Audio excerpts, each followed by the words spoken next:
Good afternoon. This is Dale Snyder with the Snyder Group at Keller Williams Realty. And this is Erin Camp with the Snyder Group, Keller Williams Realty. And thank you so much for tuning in to watch our video this month.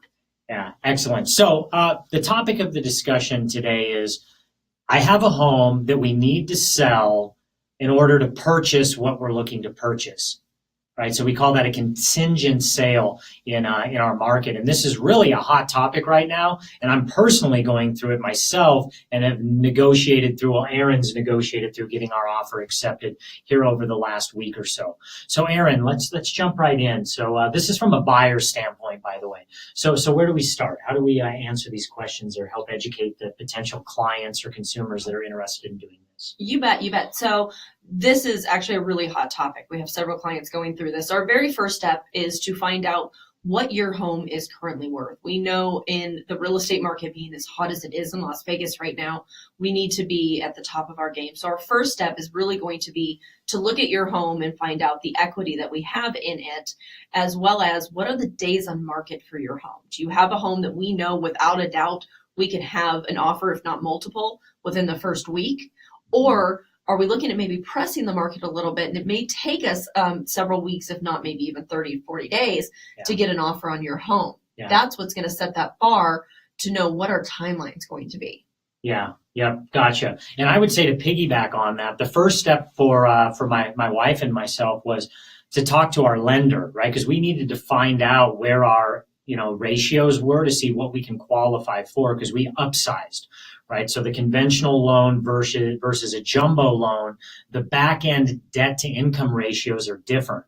So then we had to, talk with Erin to find out what are we going to get for our home, right? And then what upgrades do we have to do, or how do we get it ready for showing so we can maximize what we're going to get out of it? And then how much will we have to put down for the down payment so we knew what our purchasing power was like? Absolutely. Well, and the other piece to jump in on that, there are situations you may have enough equity in your home. You don't have to sell in order to qualify for a new loan. That's going to put you in a completely different position, maybe something that you don't have to have that contingency. So there's a lot of different ways we can negotiate and move that around. But of course, first and foremost is being able to take the equity, not have to worry about 2 house payments, because most people aren't going to feel comfortable with that. Yeah, exactly. So I know this is going to be a longer video here. We appreciate you taking the time. So if this is relevant for you from the buyer's standpoint, continue to watch this. If you're a seller and you've got your home on the market, or you're considering, do I accept a contingent offer? We're going to do another video on that. So make sure to watch that video in this month's newsletter. If you're finding this on YouTube or on social media, you'll be able to find that video as well on our YouTube channel. So where do we go next here in this process to help educate the consumer? You bet. So for this scenario, let's use your experience as our example. And so once we knew where the family was qualified and we knew what we needed to do, we were very lucky in the fact of knowing we have a home that is going to sell within the first week. Absolutely. That the stats are there to prove that that's going to happen. So pricing strategically in line with the market. Then our next step really is to look at homes. And once we've found that home of your dreams where you want to upsize or downsize to, then it comes into the offer and the negotiation. And that's really where there's so many different options for us to go through. Yeah. Well, obviously reach out to us if you're having thoughts around this, because my wife and we had thoughts for probably a year before we actually pulled the trigger on this, right?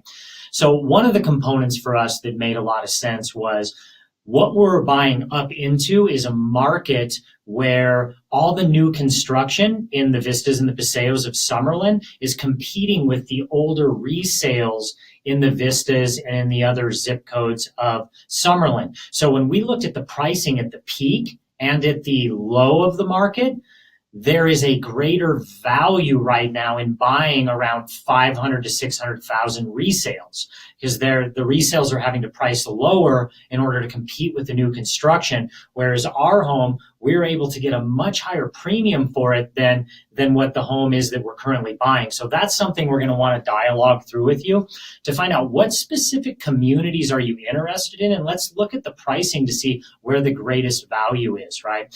And then the other is, if working with a team like ours that has relationships, we can get an idea of where this home's going to appraise for, because we had to waive the appraisal to get our offer accepted, right? Because if you're going to look at this from a seller's standpoint, they're going to sit down and look at, here are the 5 offers, Erin. Correct. You've got this one's cash, these 3 are financed, and then we have this contingent offer. Yes, and what is going to make yours stand out above everything else? And so in our situation, it was waiving that appraisal contingency.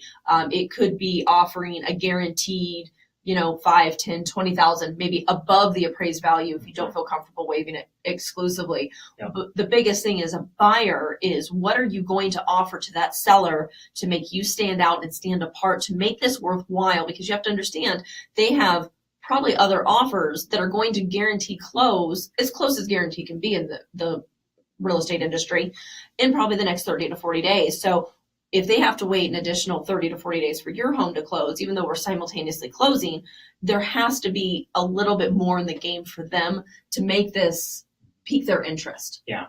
So what I would encourage you to do is reach out to us. And the last nugget on this is, the seller, at the end of the day, it's all about what they're going to net, right? So we had to guarantee a net above what the other offers were going to net the seller, right? So basically the seller knows that they're going to wait about 2 weeks for us to get our home sold, and they're going to make an extra 15 grand above any other offer.